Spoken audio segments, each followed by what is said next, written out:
ഇന്നലെ ചോറ്റാനിക്കരയിൽ നിന്നൊരു വലിയ വാർത്ത നമ്മുടെ മുൻപിലേക്ക് വന്നു. ഒരു പെൺകുട്ടി ആൺ സുഹൃത്തിൻ്റെ അക്രമത്തിനിരയായി ഗുരുതരാവസ്ഥയിൽ നിൽക്കുന്നൊരു വാർത്ത. അതീവ ഗുരുതരാവസ്ഥയിലാണ് ആ പെൺകുട്ടിയുടെ ആരോഗ്യസ്ഥിതി. തലച്ചോറിന് ക്ഷതമേറ്റിട്ടുണ്ട് എന്നാണ് മനസ്സിലാക്കാൻ കഴിയുന്നത്. ഈ സംഭവവുമായി ബന്ധപ്പെട്ട് ഇപ്പോൾ സുഹൃത്ത് അനൂപിനെ പോലീസ് കസ്റ്റഡിയിൽ എടുത്തിട്ടുണ്ട്, അറസ്റ്റ് ചെയ്തിട്ടുണ്ട്. ഇയാളെ കോടതിയിൽ ഹാജരാക്കും. അതിനുശേഷം കസ്റ്റഡിയിൽ വാങ്ങാനാണ് പോലീസിന്റെ തീരുമാനം. കാരണം വിശദമായി ചോദ്യം ചെയ്യേണ്ടതുണ്ട്. പ്രാഥമിക ഘട്ടത്തിൽ പറഞ്ഞത് എന്തൊക്കെയോ സംശയങ്ങളുടെ പുറത്താണ് ഇത്തരത്തിലൊരു ആക്രമണം ഉണ്ടായത് എന്നാണ് ഇയാൾ പറഞ്ഞിരിക്കുന്നത്. പക്ഷേ അതിനപ്പുറത്തേക്ക് മറ്റ് എന്തെങ്കിലും കാര്യങ്ങളുണ്ടോ ഈ അക്രമത്തിന് പിന്നിലെന്ന് അറിയേണ്ടതുണ്ട്. അർച്ചന നമ്മളോടൊപ്പം ചേരുകയാണ് കൊച്ചിയിൽ നിന്ന് വാർത്തയുടെ വിവരങ്ങളുമായി. നോക്കാം എന്താണ് ഈ കേസിൽ സംഭവിച്ചുകൊണ്ടിരിക്കുന്നതെന്ന്, ആ കുട്ടിയുടെ ആരോഗ്യനിലയെക്കുറിച്ചൊക്കെ നമുക്ക് അറിയേണ്ടതുണ്ട്. Archana, good morning.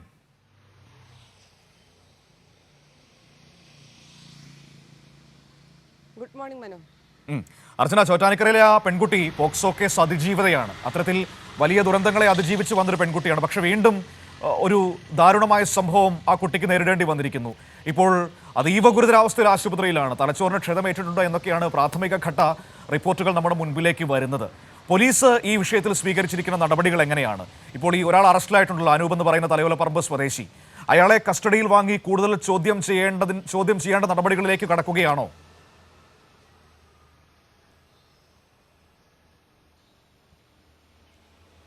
മനു, തീർച്ചയായും പ്രധാനപ്പെട്ട ഒരു കാര്യം പെൺകുട്ടിയുടെ ആരോഗ്യസ്ഥിതി ഇപ്പോഴും മാറ്റമില്ലാതെ തുടരുന്ന എന്താണ്. ഇന്നലെ ഗുരുതരമായ പരിക്കുകളോടെയാണ് പെൺകുട്ടിയെ കൊച്ചിയിലെ സ്വകാര്യ ആശുപത്രിയിൽ പ്രവേശിപ്പിച്ചത്. ഇപ്പോഴും വെന്റിലേറ്ററിൻ്റെ സഹായത്തോടെയാണ് ചികിത്സ മുന്നോട്ട് പോകുന്നത്. അതീവ ഗുരുതരാവസ്ഥയിലാണെന്നാണ് ഇന്ന് രാവിലെ വരെ ഡോക്ടർമാർ അറിയിച്ചിരിക്കുന്നത്. പ്രധാനമായും തലക്കേറ്റ ക്ഷതം അത് വലിയതാണ്. മാത്രമല്ല ദേഹമാസകലം മുറിവുകളുണ്ട്. അത്തരത്തിൽ അതിക്രൂരമായ മർദ്ദനത്തിനാണ് ഈ പെൺകുട്ടി ഇരയായതെന്താണ് പോലീസും അപ്പം ആശുപത്രി അധികൃതരും വ്യക്തമാക്കുന്നത്. എന്തായാലും ഇനി പ്രധാനപ്പെട്ടത് ഈ പ്രതിയെ വിശദമായി ചോദ്യം ചെയ്യുക എന്താണ്. പ്രതി പൂർണ്ണമായും കുറ്റം സമ്മതിച്ചിട്ടില്ലെങ്കിൽ പോലും അയാളെ വിശദമായി ചോദ്യം ചെയ്യാനുണ്ട്. അതിന് ഇന്ന് കോടതിയിൽ ഹാജരാക്കിയ ശേഷം പ്രതിയെ റിമാൻഡ് ചെയ്തതിനു ശേഷം വിശദമായി ചോദ്യം ചെയ്യാനാണ് അന്വേഷണ സംഘത്തിൻ്റെ തീരുമാനം. ഇന്നലെ അമ്മയുടെ മൊഴിയുടെ അടിസ്ഥാനത്തിലാണ് ഇത്തരത്തിൽ പ്രതിക്കെതിരെ പ്രതിയെ അറസ്റ്റ് ചെയ്യുന്ന നടപടികളിലേക്ക് കടന്നത്. ഇത്തരത്തിൽ ബലാത്സംഗം, അതുപോലെ വധശ്രമം അടക്കമുള്ള കുറ്റങ്ങൾ ചുമത്തിയാണ് പ്രതിക്കെതിരെ കേസെടുത്തിരിക്കുന്നത്. പെൺകുട്ടി തന്നെ ആത്മഹത്യയ്ക്ക് ശ്രമിക്കുകയായിരുന്നു എന്നാണ് പ്രതി മൊഴി നൽകിയത്. എന്നാൽ ഇത് പൂർണ്ണമായും പോലീസ് വിശ്വാസത്തിലെടുത്തിട്ടില്ല. കാരണം ഇയാൾ മുൻപും നേരത്തെ പെൺകുട്ടി അതിക്രൂരമായി മർദ്ദിച്ചിട്ടുണ്ടെന്ന് അമ്മയുടെ മൊഴിയിൽ വ്യക്തമാക്കുന്നുണ്ട്. അന്ന് പെൺകുട്ടി ഇത് മറച്ചു വെക്കുകയായിരുന്നു. ഇന്നലെ വീണ്ടും ഇത്തരത്തിൽ പെൺകുട്ടിയെ മർദ്ദിക്കുകയായിരുന്നു. രാത്രി 11 മണിയോടെ വീട്ടിലെത്തി മർദ്ദിച്ചതിന് ശേഷമാണ് പെൺകുട്ടി ഇത്തരത്തിൽ ആത്മഹത്യക്ക് ശ്രമിച്ചതെന്നാണ് പോലീസ് വ്യക്തമാക്കുന്നത്. അതിക്രൂരമായ മർദ്ദനത്തിന് പെൺകുട്ടി ഇരയായിട്ടുണ്ട്. ഇതിൽ മനനൊന്താണ് പെൺകുട്ടി ആത്മഹത്യക്ക് ശ്രമിച്ചതെന്നാണ് പോലീസ് വ്യക്തമാക്കുന്നത്. മാത്രമല്ല ഒരു ആൺസുഹൃത്തുമായി ബന്ധമുണ്ടെന്നും ആരോപിച്ചായിരുന്നു ഇത്തരത്തിലൊരു മർദ്ദനമെന്നാണ് പോലീസ് വ്യക്തമാക്കുന്നത്. ഈ പ്രതി പ്രധാനമായും മറ്റ് കേസുകളിലും പ്രതിയാണ്. അതായത് ഈ ലഹരിക്കടത്ത് കേസിലടക്കം പ്രതിയാണ് ഇയാൾ. അതുകൊണ്ട് തന്നെ ക്രിമിനൽ പശ്ചാത്തലമുണ്ട്. അത്തരത്തിലുള്ള അന്വേഷണം കൂടിയാണ് നടക്കുന്നത്. എന്തായാലും പോലീസ് ഇനി ഇയാളെ വിശദമായി ചോദ്യം ചെയ്യും.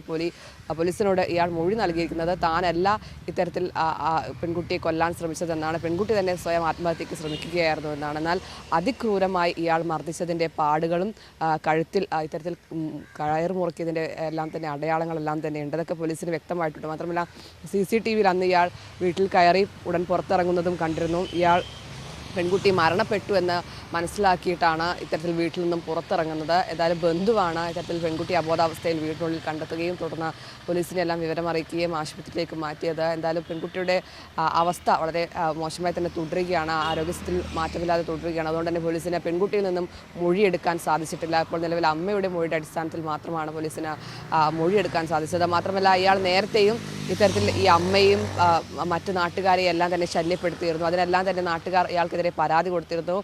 അമ്മയെ ഭീഷണിപ്പെടുത്തുകയും ചെയ്തിരുന്നു. അതായത് കൊലപ്പെടുത്തുമെന്ന് ഭീഷണിപ്പെടുത്തുകയും ചെയ്തിരുന്നു. അതിനുശേഷമാണ് അമ്മ ഈ വീട്ടിൽ നിന്നും താൽക്കാലികമായി മാറി നിൽക്കുന്ന ഒരു സാഹചര്യം ഉണ്ടായത്.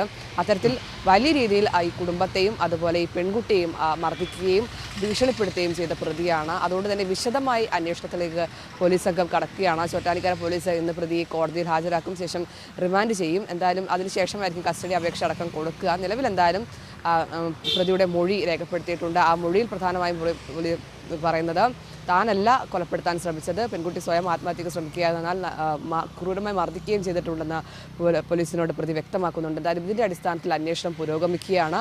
ഇന്ന് വിശദമായി പ്രതിയെ ചോദ്യം ചെയ്യാനാണ് അന്വേഷണ സംഘത്തിൻ്റെ നീക്കം. അതേസമയം പെൺകുട്ടിയുടെ ആരോഗ്യസ്ഥിതിയിൽ മാറ്റമില്ലാതെ തുടരുന്നു.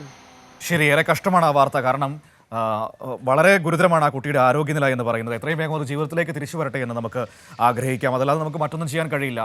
കാരണം ഈ പ്രതിയായ അനൂപിൻ്റെ വാക്കുകൾ വിശ്വസിക്കാനും കഴിയുന്നില്ല. കാരണം ആ രീതിയിൽ തന്നെയാണ് അയാളുടെ മൊഴിയിൽ ഒരുപാട് അവ്യക്തതകളുണ്ട്. സ്വാഭാവികമായും പോലീസിന് അതൊക്കെ ക്ലിയർ ചെയ്യേണ്ടതുണ്ട്. അപ്പോൾ അതിനുള്ള നടപടികളുമായി അവർ മുന്നോട്ട് പോകുന്നു.